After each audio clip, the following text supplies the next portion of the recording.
qala al-imam Ibnu Athaillah rahimahullah, min alamatil i'timad 'ala al-'amal nuqsanur raja inda wujudiz zalal.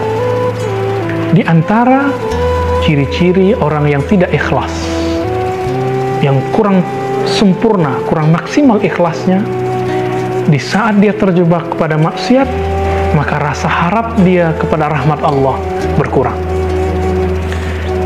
Ungkapan ini mungkin belum bisa kita pahami secara langsung, namun kita akan memulai pemahaman ini dengan sebuah analogi atau sebuah contoh. Pernahkah sahabat yakin sekali berdoa, doanya diijabah di saat selesai melakukan sebuah amalan? Misalnya, salah seorang sahabat kita, dia selesai membaca Al-Quran dan khatam Al-Quran, maka setelah itu dia berdoa dengan mantap sekali. Beberapa sahabat kita, dia merasa mantap ketika pulang umrah atau di saat umrah. Beberapa sahabat kita, ketika dia tahajud pada malam hari, setelah tahajud maka dia berdoa dengan mantap. Dan dia yakin Allah pasti menerima. Namun, satu kali dia pernah tertidur atau terjebak maksiat. Di saat itu dia merasa doa-doanya kayaknya tidak dijawab oleh Allah Subhanahu wa Ta'ala.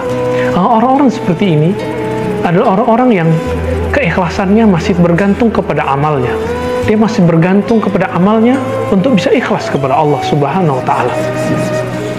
Pernah sahabat kami bercerita bahwa dia tidak mau memimpin muhasabah atau majelis zikir jika malamnya atau selama seminggu lebih dia tidak tahajud malam hari.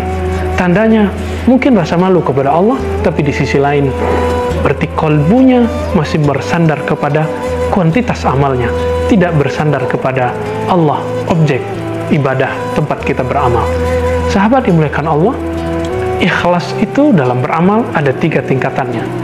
Pertama, ikhlasul awam. Ikhlas awam, mereka yang bekerja, beramal seperti karyawan bekerja di perkantoran, atau orang-orang yang kita suruh bekerja karena berharap imbalan. Ketika imbalannya besar, dia tambah semangat. Ketika imbalannya kecil, dia kurang semangat.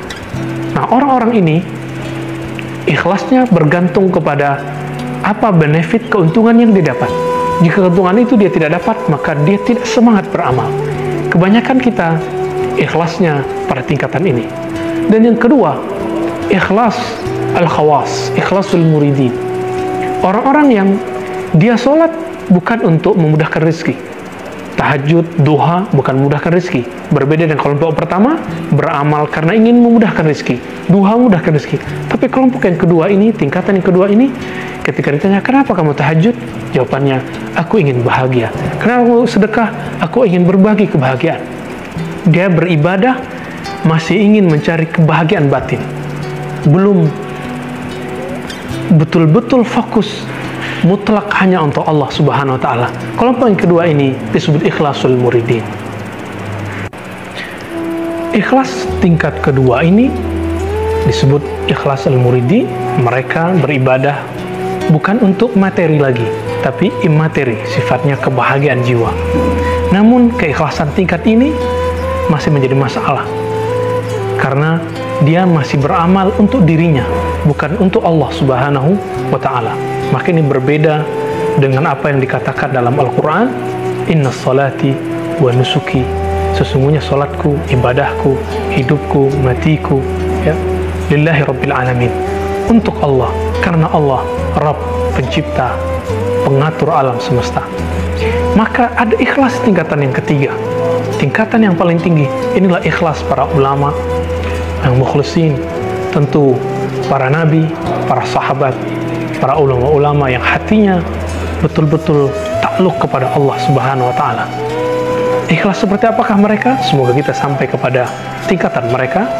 Mereka beramal bukan karena harapan pahala, tidak juga karena ingin kebahagiaan pribadi, tapi mereka beramal total hanya karena Allah Subhanahu wa Ta'ala.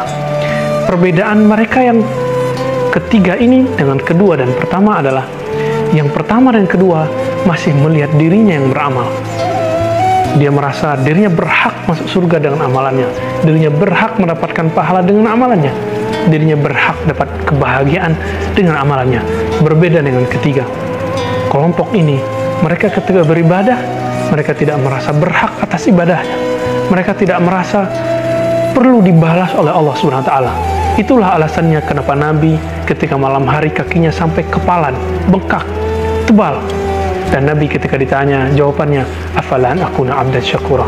Kenapa aku tidak boleh menjadi hamba yang berterima kasih?